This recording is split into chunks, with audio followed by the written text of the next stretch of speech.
Çox maraqlı bir burada dəyişiklikdir gözdə. Əslində bu xəstəlik sayılmır. Bunun adı asteroidin gialozdur. Deməli burada nə baş verir? Kalsiumun duzları yığılır gözün içində, şüşəvari cismdə, ora-bura üzürlər. Bu əslində xəstəlik deyil. 2%-dən az insanlarda olur bu. Çox vaxt bir tərəfli olur və maraqlıdır odur ki, biz baxanda elə bilir ki, çox dumandır. Amma insan özü çox vaxt heç bilmir ki, onda belə bir nöqtələr uçur gözün qabağında. Biz bildiyimiz qara nöqtə uçurur və ondan deyil. Yəni ki, bunları insan indi deyirəm görmür və görmə itinə heç bir təsir eləmir.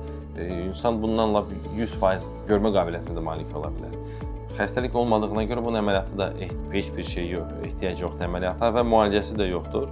İnsan rahat yaşayır. Burada siz görürsünüz ki, görünür, amma əslində qıraqdan baxanda siz onu görə bilmərsiniz. Çünki burada görürsünüz, bəbək çox genidir. Onu biz dərmanla genəltmişik. Dərman genəlində o artıq görə bilirsən və düzgün bucaqda işıq düşməlidir gözə ki, onu insan görsün. Amma belə yəni ki, siz bir məclisdəmi, küçədə bir yerdə oturarkən insan gözünə baxanda onu siz görə bilmərsiniz. Belə məsafədə telefona baxmaq olarmı, ya yox?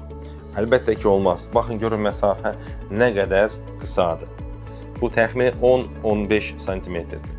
Əlbəttə ki, baxmaq gərək 30-dan uzaq olmalıdır. 30-35 santimetr bizim gözlərimiz üçün daha yaxşı distansiyadır. Nəyə görə? Çünki biz belə yaxına baxanda gözlərin əzələləri çox böyük bir gücə düşür. Elə bilin ki, siz yerdən nəsə qaldırırsınız, ya süpürürsünüz uzun müddət, sonra belinizi qaldıra bilmirsiniz, çünki bura elə bil bağlanıb, bura spazm olub. Eyni şey də gözdə olur. Çox insan telefona baxandan sonra uzağa baxanda dumanlı görür.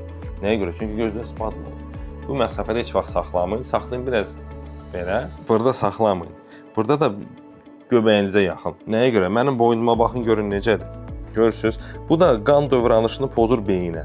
Onun üçün mütləq telefonu siz qaldırın, sinə nahəsində heç olmasa başınızla qaldırın, onda görürsünüz ki, bura boyun düzəlir, qan dövranışı yaxşılaşır və bu məsafədə əslində uzun müddət də oxuya bilməyəcəksiniz.